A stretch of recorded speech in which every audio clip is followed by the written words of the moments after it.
This is another episode of me documenting the day-to-day process that I am taking to achieve long-term consistency in the financial market. And today is basically a break-even day. I would not consider the trade that I took a winning trade at all.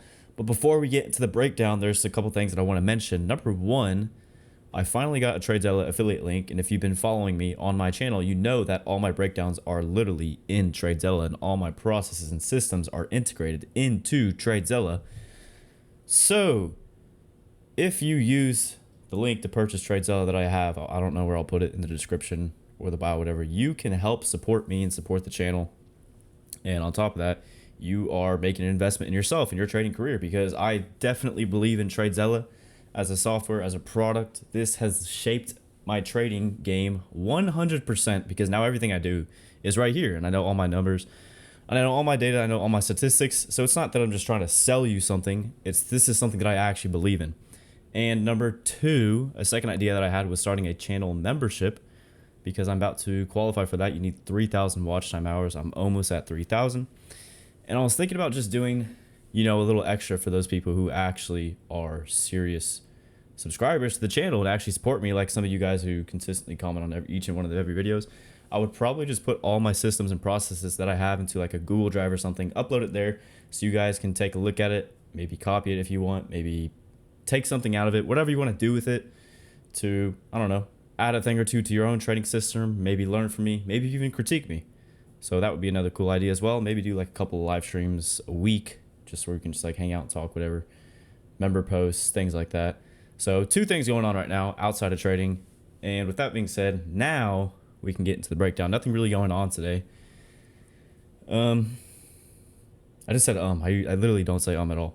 But Wednesday and Thursday, today and tomorrow, or today and yesterday, I was wrong about the direction of the daily candle, but I didn't have to be right in order to make money. Yesterday was an issue of timing the reversal. Today was an issue of me literally not getting filled. But I came to the market looking for one of my playbooks that tend to play out over and over and over again. Now, it didn't deliver to its full potential. It didn't deliver the move that I was looking for, but it didn't have to in order for me to make money. So let's break it down. Go to the 15-minute time frame. Okay, so what I was looking for going into the day, and I'll just do a breakdown straight from here, not from TradeZilla today. Just get it over with. My brother just bought a brand new BMW, so we're gonna go pick it up. So I gotta hurry up and get this video in. Make sure I do the things that I know I need to do on a daily basis. But if we go to the daily time frame, I'm gonna delete this. Okay. So if we look at Monday and Tuesday, these are small range days, right? And Wednesday was initially an up close candle, but it closed lower, right? And I left this large premium wick. So because Monday and Tuesday were these small range candles, and because we've had, I don't even know how many consecutive up days in a row where the market has not taken a previous daily low, I was looking for the market to reject this premium wick based on how the market's set up in the pre-market overnight session. And I was looking for lower prices. I was looking for something like this to target a run on previous day low, Tuesday daily low, Monday daily low. Now, the reason that didn't happen is because, the higher time frame narrative is bearish, right? And not bearish, bullish. And when we're bullish, down close candles set up the next up move. So in this case, we had a down close candle yesterday. It didn't take previous daily low in order for it to set up the next up move. It didn't have to. We are extremely bullish right now at all-time highs. And a big piece of information that I just simply ignored was the fact that on CPI, the first thing that the market does is it traded down and eliminated the sell side below these equal lows and this low right here too. So it literally made the low a day, right? I literally just ignored this and considered the idea of this sell, looking for that sell side low resistance liquidity run. I wanted to see the market trade up first initially, fail at the high day, rejecting. This was the level that I had annotated right here. So it's going to be a seller if the market showed me an indication that I was rejecting this gap to target a run on these equal lows and the new day opening gap here, because this was only ran through once. So it's still hot. It's still a strong draw. And these equal lows here as well. So the market gave me an indication that I was doing just that. Because we have this large premium gap opening. We open at the high day. The first thing that the market does, it trades up. And I'm noting how it does not leave the gap, right? You see where the bodies of the candles close. We see a wick outside of that gap on the 15-minute time frame from yesterday's session right here. It's also a balanced price range because we have a gap on the upside and a gap on the downside. the overlap of those two makes a balanced price range. So this should be an area where the market is met with a lot of resistance. It would need a strong move to get out of that. And you can see that the market did have a strong time trying to leave the balanced price range, but eventually it did. So initially, right out the gate at 9:30, the market is showing me that it is failing to reach out of this gap. And on top of that, look at this little consolidation range that we have at the top of the 9 o'clock hour. So this is just an anomaly that I've noticed many, many times over and over and over again. That 9 o'clock, starting at 9 o'clock, literally at 9 o'clock, maybe at the top of the 8 o'clock hour, price falls into a small consolidation range, and how the market trades around that small micro pre-market range that we have right here tells you what it's going to do for the daily range. For example, in this case, if you're coming to the day and you're bullish, what you want to see is the market drop initially and take the low of this little consolidation range and then trade higher. But in this case, we took the high first, so then you'd have to wait for it to drop down and take the low second, and then it'll make the real move of the day. But in this case, since I was bearish and the market left the high of it first, that's ideal. That's actually what I'm looking for. That's actually what I want to happen. So when I get a change in the state of delivery here, because this up close candle indicates to me that the market is failing to leave that gap, that balanced price range on the 15-minute time frame, I have a change in the state of delivery here. I set a sell limit order there at the open price of that candle, but I kind of missed it a bit, and I literally missed my fill by a tick, literally one tick. The market went up to the level where my limit order was at, but I didn't get filled because in order for that level, for that order to get filled, it has to go one tick above that. So check this out. And this was extremely frustrating because I plan on targeting this. You can see my annotations in the recording, right? Pre-market range low. It's leaving the pre-market range low intact and trading away from the premium gap opening, which is contingent with the sell idea. So right away, I'm noting this as a level of interest for me to target. If the market shows me confirmation that it's failing to leave this gap, it shows an indication that's respecting it. This is also a buy side level from the previous daily range. And it does that, right? So on the first 1 minute candle, the first thing that we do is we trade up above that old high from yesterday's range, but we fail to close above it. That's a sign of weakness. And then we do that on consecutive candles. So now I'm noting that the market is failing to break out from this high. Now I'm just waiting for a change in the state of delivery, because in order for me to confirm a reversal, I need a change in the state of delivery. That's the mistake that I made yesterday. Trade 1 did not have a change in the state of delivery, and that was the mistake behind that trade. So initially I thought the market was just going to a boom, right? Straight moonshot. This was not the feedback that I wanted to see, because it's not really giving me the right market structure for it to break down here. But then what happens? New information comes in, large down candles come in, and boom. I'm watching, I would move over to Top Step X, and I'm watching this up close candle, because if the market closes over the open price of that, then I know I have a sell. So what do? I place my sell limit order. You can see at the price that I placed it at, okay? This is frustrating, but you know, it happens. It is what it is. What can I do about it? I'm not going to complain. It is what it is. I could have made, you know, a couple $100 from this trade, from this setup, targeting these lows, like I mentioned in the annotations that I had. So my limit order was set at 23,981.75, right? And if we go to the NASDAQ, if we go to, where's 930? Right here. If we look at the high of this candle, the high of the candle is going to be shown right here in the top left where my cursor is. My limit order was where? Was at 23,981.75. The high of this candle, the candle that I should have got tapped in on, was 23,981.75. So it offered the price where my sell limit order was, but it has to go one tick above that and cover the spread in order for me to actually get filled. So I didn't get filled, and it just boom. How many minutes later? 1, 2, 3. 3 minutes I could have been in and out. Pulled 2/3 of the trade off, moved, stopped to break even, and then stopped out the remainder of that trade. Would have walked away with, you know, a slightly green day. Not the case. It is what it is. 42 handles on 2 contracts. It is what it is, folks. At least I know that I can consistently find these moves, right? And it's basically the same thing that happened yesterday, because the first trade that I took was executed premature before I ever had a change in the state delivery.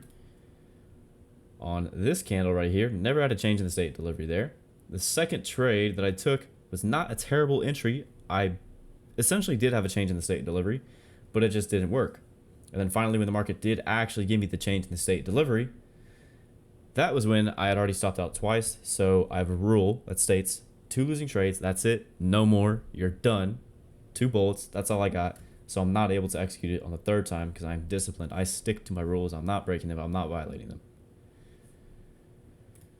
So essentially the same mistake, kind of back to back. Well, not really. Just, little things. Little things. That's it, In a perfect world, today and yesterday are both green days. But that just shows me that I'm able to consistently frame these moves, right? So it's not a problem of I have no idea what I'm doing, and yeah, it's not a problem that I don't know what I'm doing, and I don't have a model, and I don't know how to execute on the market. I don't know how to time these reversals. Just little things, just little things. But the time that I do actually catch a swing in price, it's going to be something like this that puts me up 4R in a single trade, and that's it. But instead, what I did, and I'll move to the end of the recording, real quick breakdown, was I ended up selling this change in the state delivery right here, trading out for pattern's sake, because once the market did this, and I read all the feedback that I was giving me on the 15-minute time frame, this revealed to me that my bias was definitely wrong because, number one, this down candle gets immediately overlapped. This candle dries below this candle's low. Consequent encroachment of the opening range gap is respected right there. So nothing in price tells me that this thing is going to reverse. This tells me that the market is comfortable where it's at. It's not going lower. We've rebalanced this range, and this is the information that price is giving me. I know for a fact that this thing is not going lower. So what do? I switch my bias intraday, which I have a rule against. So really I should have just walked away for the day. But if we go to the daily journal and we look at my live trading check-ins, we can see that I have to drop the idea of lower prices. How price is painting back and forth on the 15-minute and how strong ES is tells me there's no willingness to want to go lower. The only move here is to play the idea of plus PGO, where the market does not fill the premium gap opening, and look for a 10 o'clock open low or do nothing. What happened after 10 o'clock was basically the same thing that's set up around 9 o'clock, right? Do you see how we have this little tiny consolidation range at the top of the hour, transitioning over from 9 o'clock to the 10 o'clock hour, which means we have a new hourly candle, right? The 9 o'clock hourly candle is closing and the 10 o'clock hourly candle is opening. That's that transition. We have this small consolidation range. And since we're bullish, we would want to see the market drop down and take the low of that small consolidation range, which it does. And then it makes the real move for the 10 o'clock hour. So this is the phenomenon that I'm telling you guys, I keep seeing that repeats. So in this case, if the market takes the high of that consolidation range first, we're not going to chase it. We're going to wait for a drop down like it does here. The same thing that it did around the 9 o'clock range, drop down, or rally up first, drop down, rally up first, drop down. But I saw how the market took out this high right here, and then on the 5-minute time frame, we got to close below the previous high. And I guess I just could not let go of the idea of lower prices. That was still in the back of my mind. But at this point in time, I was basically checked out for the session. I was definitely low focus, low energy, kind of just sitting there, kind of letting my mind float, not really focused at all. And I see displacement back inside the range after we took that high. I'm thinking, can it still fill the gap? I have no idea. The whole reason I was bearish today is because I just thought there was no reason for the market to want to actually go higher, and I couldn't let go of that idea. So I was just stuck up on the idea of higher prices, which is one of the flaws with ICT trading. Is, in my opinion, it does not do well in trending markets at all because we are hunting smooth areas in price, right? At least I'm not good with it in trending markets. That's just me. I'm not good in trending markets at all. So if the market is just going straight up, I have a hard time trading that like what we're doing right now. But I mean, all you have to do is wait for a drop down. In this case, I'm noting, right, how at 10 o'clock, the first thing we did was trade up out of the small consolidation range. And I kind of viewed that as bearish and still held on to that possibility of the market breaking lower. So I just talked myself into a short here. I knew exactly what I was doing. I knew that if I stopped out on this trade, I would be extremely upset with myself. I knew that even if somehow, some way this trade worked out, I could not be proud of it because it's not my model. It's what I know I should not be doing. It's fading what I know the market is going to do. If it worked out, it would literally just be purely luck, and I'm trading for pattern's sake. So I knew that no matter what the outcome of the trade would be, it would not be a positive outcome. Therefore, I tell myself, you got to get the fuck out of this trade because you just did something extremely impulsive. And if this goes wrong, if you lose money on this trade, you're going to get hurt. You're going to feel really bad about it. So what do? I decide it is not worth it even if this does play out somehow, some way. I cut the trade for basically break even.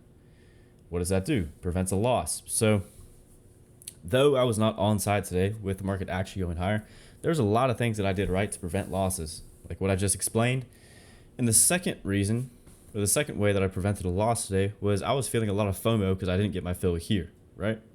So when the market's breaking lower, I'm frantically looking for a way to get on side with that. And how I found a way to get on side with that, or so I thought, was basically selling the change in the state of delivery on the 5-minute time frame. I thought the market could come, rebalance that, and then trade lower. But based on the new information that I got on the 1-minute time frame, we had this huge displacement on the 1-minute time frame. I told myself I am not standing in the way of that, and I removed that sell limit order. I need to wait and see if the market is actually reacting to these premium arrays and showing me a willingness to break lower, because I'm not standing in the way of that. I know that I'm probably going to get ran over, so I remove that order, and what happens? Prevents another losing trade. So today I definitely demonstrated a really good ability to minimize drawdown by preventing myself from making mistakes. And I just got the approach wrong. I simply just got the market approach wrong, but I didn't have to in order for me to make money. I just barely missed my fill. So it's just little things. The thing is, I feel like it's like the fucking end of the world. I don't know what's going on. Not really. I think just the way that I trade in this model that I've designed is just really slow. You know, it demands that I literally get the bias correct every single time. If I don't, I'm probably fucked. So I don't know. I'm feeling really lost. I'm feeling extremely confused right now on what to do. I don't know if I should change my model up. I don't know if I should just keep doing what I've been doing. But outside of market hours, I'm kind of like tweaking with it a bit. I feel like I just keep changing things up, and every time that I change something, I just become more and more confused. Each time I try to make it more sense for me, make more sense for me, I end up doing the exact opposite by just changing things. Now, if I literally just don't do anything at all, and I just keep doing it, and I don't try to learn anything new, I feel like, it would work, right? So far, I'm up on the eval, but it's just extremely slow. So just thinking, I'm just constantly sitting and thinking about what's next. Do I keep trading this way? Do I change things up? Do I keep the model the same? I'm not sure. So that's going to be it for this recap. This is a quick one. One last reminder before I close the video, the 2 ideas that I mentioned in the beginning of the video, please give me feedback in the comment section if I should do these things or not. Well, I already have the TradeZilla affiliate link. So if you would like to purchase the TradeZilla subscription, do so through my link. And if you also use a code, it's not my code, but if you use code CF25, I believe you get like 25% off the annual subscription. That's what I did. And then the membership as well. Let me know if you think that's a good idea. Let me know if that's something you'd probably be interested in.